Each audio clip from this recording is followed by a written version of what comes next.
അപ്പുക്കുട്ട ഓവറാക്കി ചളവാക്കല്ലേ എന്ന് പറയുന്നതൊക്കെ അനുമോളെ ഓവറാക്കി ചളവാക്കല്ലേ. ശരിക്കും പറഞ്ഞാൽ ഈ 3 ക്യാപ്റ്റനിലോട്ട് വന്നപ്പോഴത്തേക്കും ശരിക്കും ഒരു ഉത്സാഹമുണ്ട്, അല്ലെങ്കിൽ എന്തെങ്കിലുമൊക്കെ ഒരു കോണ്ടന്റ് ഉണ്ട് എന്ന് നമുക്ക് തോന്നുന്നുണ്ട്. മറ്റത് ഒരാളാവുമ്പോഴത്തേക്കും കുറെ ഗ്രൂപ്പ് തിരിക്കുന്നു പോകുന്നു, 3 പേരാകുമ്പോഴത്തേക്കും അത് പക്ഷെ ആദ്യമൊന്നും അത് ചെയ്തിട്ട് കാര്യവുമില്ല. ഇപ്പൊ ദേ 3 പേരും ഒരു ഒരു ടീമാണ്. നെവിനും ആര്യനും അക്ബറും ഒരു ടീമാണ് ശരിക്കും പറഞ്ഞാൽ. അപ്പോൾ ഇപ്പൊ ഈ ഒരു അവസ്ഥയിൽ ഏറ്റവും കൂടുതൽ പണിയെടുക്കാൻ അവസരം കിട്ടിയിരിക്കുന്നത് ശരിക്കും അനുമോൾക്കാണ്. കാരണം ചോദിച്ചു മേടിച്ച പണിയുണ്ട്, പിന്നെ വെസലാണ്, പാത്രം കഴുകണം, അവർ തരുന്ന ഈ കിച്ചൺ ടീമിനകത്തിരിക്കുന്ന ഈ ക്യാപ്റ്റൻസ് ആയിട്ടുള്ള 3 എണ്ണം കൊടുക്കുന്ന പാത്രം വേണം കഴുകാൻ, അങ്ങനെ കുറച്ച് ഇഷ്യൂസ് ഒക്കെ ഉണ്ട്. പക്ഷേ അപ്പുക്കുട്ടൻ അതായത് അനുമോള് ഓവറാക്കുന്നുണ്ടോ എന്നൊരു സംശയം. അനുമോളാണെങ്കിൽ അവിടുത്തെ ഡെക്കറേഷൻസ്, നമ്മുടെ നെവിൻ പറഞ്ഞായിരുന്നല്ലോ, അനുമോള് വേണം ബെഡെല്ലാം വൃത്തിയാക്കാൻ, ഡെക്കറേഷൻസും കാര്യങ്ങളും എല്ലാം തന്നെ നീറ്റായിട്ട് ബിഗ് ബോസ് ഹൗസിനെ നീറ്റായിട്ട് വെക്കാൻ. അപ്പൊ അറിഞ്ഞങ്ങ് പണിയെടുക്കുകയാണ്, നല്ല ഒരു വർക്ക് അവിടെ നടക്കുന്നുണ്ട്. അപ്പൊ അനുമോളുടെ വർക്കിംഗ് ഒക്കെ കണ്ടപ്പോഴത്തേക്കും ഷാനവാസ് എൻ്റെ മേഡം അത് ചെയ്യുന്നു, മേഡം എന്ന് വിളിച്ചുകൊണ്ട് ഷാനവാസ് നിൽക്കുന്നുണ്ട്. ഇത് കണ്ടപ്പോഴത്തേക്ക് അക്ബർ പറയുന്നുണ്ട്, ഏറ്റവും നന്നായിട്ട് ഈ ഒരു ആഴ്ച നന്നായിട്ട് പണിയെടുക്കുന്ന ഒരാൾക്ക് ഞങ്ങൾ 3 പേരും കൂടെ ചേർന്ന് ഗിഫ്റ്റ് കൊടുക്കുമെന്ന്.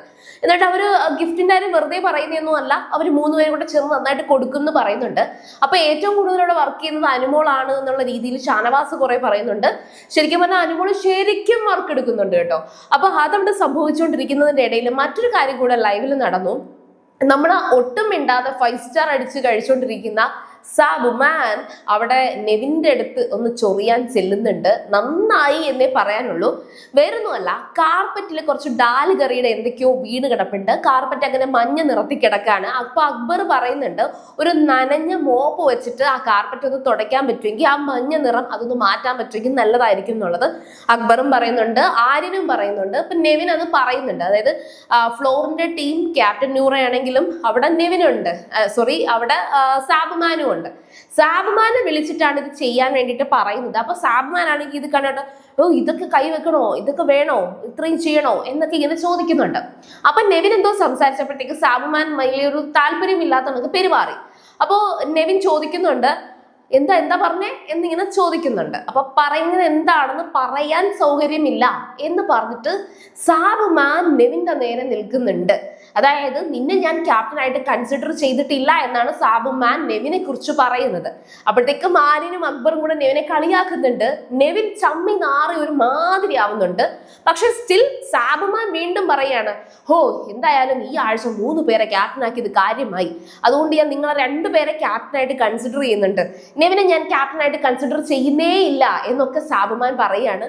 അവിടെ നെവിന് ഒന്നും പറയാനില്ല. നെവിൻ സത്യത്തിൽ ചൂളിപ്പോയി, ഭയങ്കരമായിട്ട് നാണം കെട്ടുപോയി. എന്തായാലും ശരി, സാബുമാൻ അത്രയെങ്കിലും പ്രതികരിച്ചല്ലോ. ഈ ഒരു സീസണിൽ വന്നിട്ട് ഇത്രയും ആഴ്ച വളരെ ഈസി ആയിട്ട് നിന്നു എന്നാണ് എനിക്ക് തോന്നിയത്. കാരണം ഒരു കാര്യമുണ്ട്, ഒരു വ്യക്തിക്ക് ക്ഷമിക്കാൻ, ഇത്രയൊക്കെ ക്ഷമ പിടിച്ചിങ്ങനെ നിൽക്കാൻ, ആരുടെയും കാര്യത്തിൽ ഇടപെടാതെ നിൽക്കാനൊക്കെ പറ്റുമെന്നും മനസ്സിലാക്കാൻ പറ്റി സാബുമാനെ. കാരണം എങ്കിലും നെവിനോട് ആ സംസാരിച്ചത് എനിക്ക് ഇഷ്ടപ്പെട്ടു. അതേ സമയം ലൈവിൽ മറ്റൊരു കാര്യം മറ്റൊരിടത്ത് നടക്കുന്നുണ്ട്.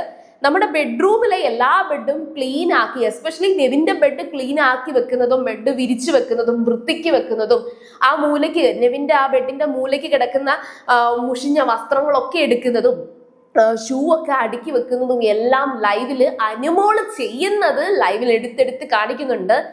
അനുമോൾ ഇത് സഹതാപം പിടിച്ചു പറ്റാൻ വേണ്ടിയിട്ടാണോ ചെയ്യുന്നത്, അല്ലെങ്കിൽ അനുമോളുടെ സ്ട്രാറ്റജി ആണോ, എന്തൊക്കെയാണേലും ശരി അത് അനുമോൾ ചെയ്യാൻ കാണിച്ച ഒരു ഉത്സാഹം ഉണ്ടല്ലോ. അനുമോൾക്ക് അങ്ങനെയൊക്കെ കുറച്ച് ഓർഗനൈസേഷൻ ഇഷ്ടമാണോന്ന് എനിക്ക് തോന്നുന്നുണ്ട്. വീടൊക്കെ ഈ അടുക്കി വെക്കുന്ന ചിലർക്കുണ്ട്, റൂമൊക്കെ എപ്പോഴും ഇങ്ങനെ ചുമ്മാ വൃത്തിക്കൊക്കെ ഇരുന്നാലും അതെടുത്ത് ഇങ്ങോട്ട് വെക്കുക, ഇതെടുത്ത് അങ്ങോട്ട് വെക്കുക എന്നൊക്കെ പറഞ്ഞ് ചെയ്യുന്ന ഒരു സ്വഭാവം അനുമോൾക്കുള്ളതുപോലെ തോന്നുന്നുണ്ട്. ഏതായാലും അനുമോള് ഡിസേർവിംഗ് ആണ് ഈ ആഴ്ച. ഇനി ഈ പറയുന്ന 3 ക്യാപ്റ്റന്മാർ എന്തെങ്കിലും ഗിഫ്റ്റ് കൊടുക്കുകയാണെങ്കിൽ അത് അനുമോൾക്ക് തന്നെ കിട്ടട്ടെ, കാരണം നന്നായിട്ട് പണി എടുക്കുന്നുണ്ട് കേട്ടോ. അപ്പോൾ ഇത്രയൊക്കെയാണ് ഇപ്പൊ ലൈവിൽ സംഭവിച്ചുകൊണ്ടിരിക്കുന്നത്. ഉച്ചയായിട്ടുണ്ട്. ഇനി അങ്ങോട്ട് അടുത്ത ക്യാപ്റ്റൻസി ടാസ്ക് ഒന്നും ഇല്ലാത്തത് കൊണ്ട് തന്നെ മറ്റെന്തെങ്കിലും ടാസ്ക് ബിഗ് ബോസ് കൊടുക്കുമോ എന്നൊക്കെ ഉള്ളത് കണ്ടറിയാം. സോ നമുക്ക് ഇനി വരാനുള്ള ഒരു മെയിൻ കാര്യം എന്ന് പറയുന്നത് ഓപ്പൺ നോമിനേഷൻ ആണ്. അതിന് വേണ്ടിയിട്ട് നമുക്ക് കാത്തിരിക്കാം. സോ സീരിയൽ ഗ്രാൻഡ് നിങ്ങൾ ഫസ്റ്റ് ടൈം ആണ് കാണണമെങ്കിൽ ഉറപ്പായിട്ടും ചാനൽ ഒന്ന് സബ്സ്ക്രൈബ് ചെയ്തിട്ട് കാണുക. വീഡിയോ ഇഷ്ടപ്പെട്ടാൽ ലൈക്ക് ചെയ്യുക, കമന്റ് ചെയ്യുക, ഷെയർ ചെയ്യുക. അപ്പൊ ഞാൻ പോയി വരാം. ബൈ.